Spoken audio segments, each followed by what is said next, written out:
এই গল্পের সমস্ত চরিত্র ও ঘটনাবলী সম্পূর্ণ কাল্পনিক। এই গল্পটির সাথে বাস্তবের কোনো রকম মিল থেকে থাকলে তা সম্পূর্ণ অনিচ্ছাকৃত। সুন্দর সুন্দর কিছু গল্প উপহার দিতে আমাদের এই গপ্পের আসর। আজকের নিবেদন নীল আকাশ।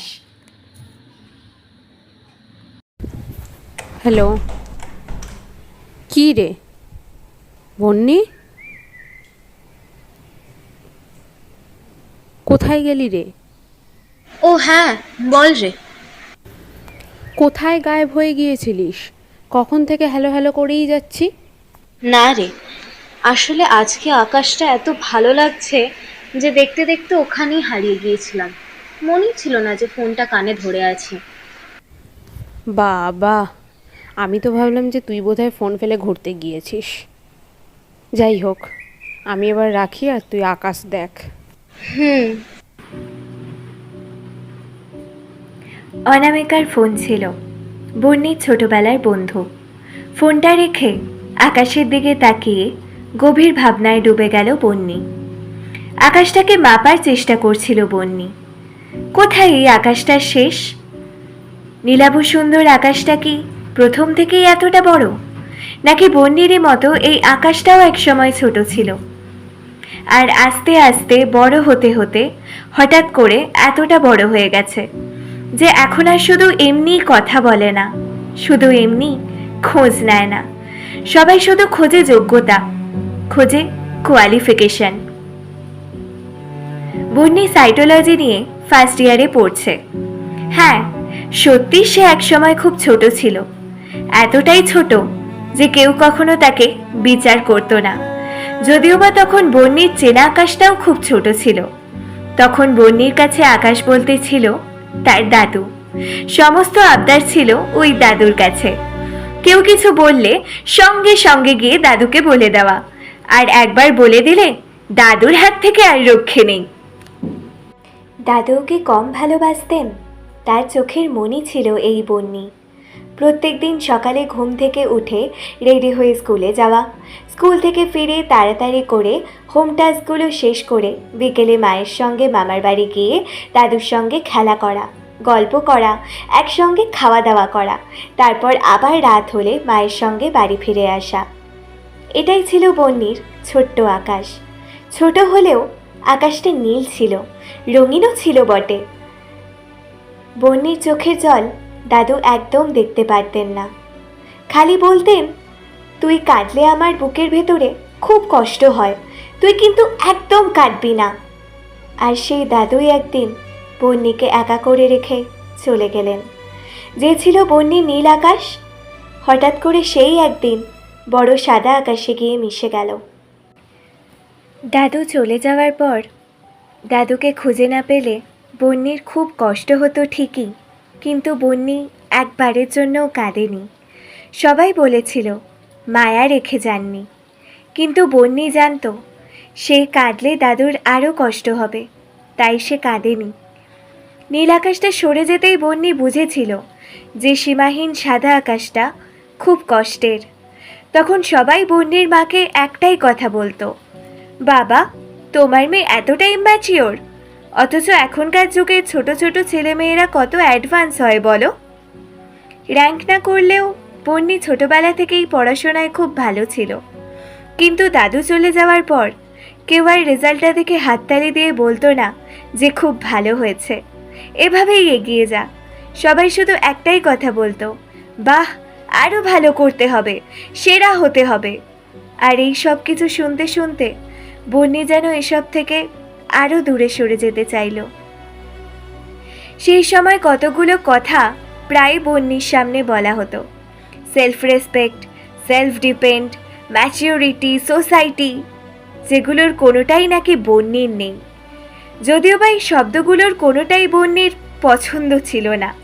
শুধু মনে হতো সব কিছুই যেন বড্ড বড় বড়। নীল আকাশের মতো ছোট্ট রঙিন কি কিছুই নেই। আর এই পার্থক্য বুঝতে বুঝতে বন্নি কবে যে নিজেই সাদা আকাশের অংশীদার হয়ে গেল বুঝতেই পারেনি। বন্নি, এই বন্নি, কই রে, কোথায় গেলি? হ্যাঁ মা, বলো। কোথায় তুই? সেই কখন থেকে ডেকে যাচ্ছি। দেখে যা কে এসেছে। এই তো আমি ছাদে। কেন, কে এসেছে? আচ্ছা তাড়াতাড়ি নেমে আয়, মিতা এসেছে। বন্যির মায়ের মাস্তুতো বোন মিতা, দুজনের খুব মিল। মাসিমণির একটা ছেলেও আছে, অর্ণবদা, বন্যির থেকে 2 বছরের বড়।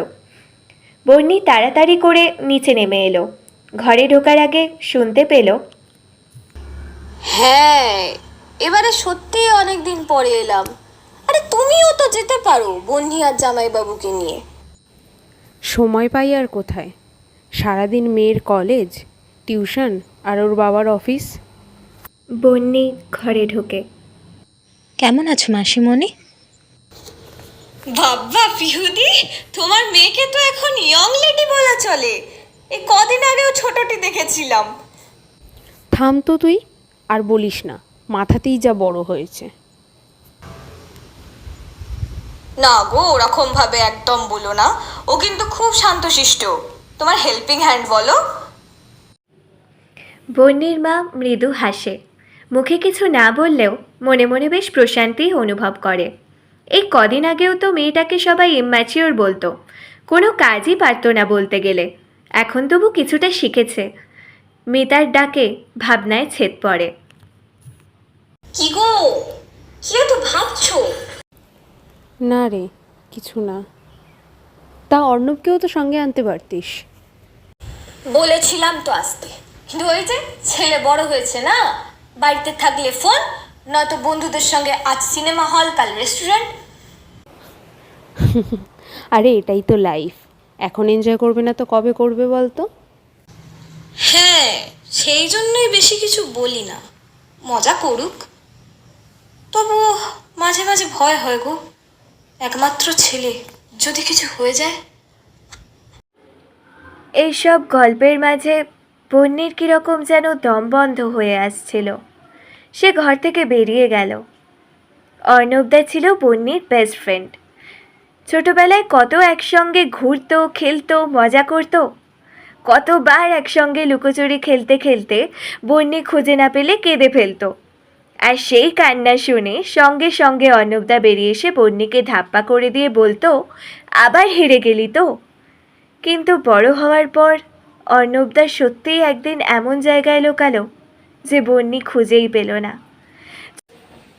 ছোটবেলার মতো বন্যি এখনও কাঁদে, কিন্তু এখন আর অর্ণবদা এসে ওকে ধাপ্পা বলে না।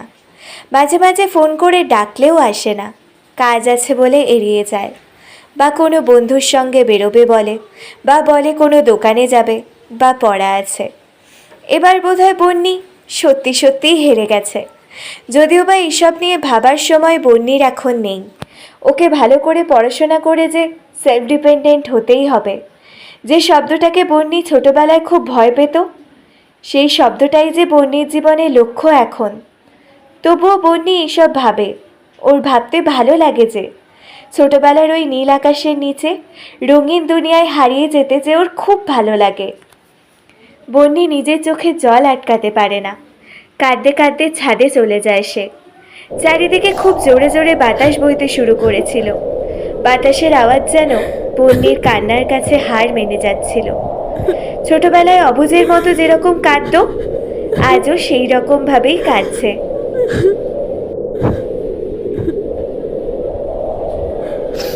কিন্তু কই, ছোটবেলার মতো নীল আকাশটা তো আজ পাশে এসে একটি বাড়ির জন্যও বলছে না যে তুই কাঁদিস না, তুই কাঁদলে আমার খুব কষ্ট হয়। পাশে পড়ে থাকা নিষ্প্রাণ ফোনটা বেজে উঠল, অনামিকার।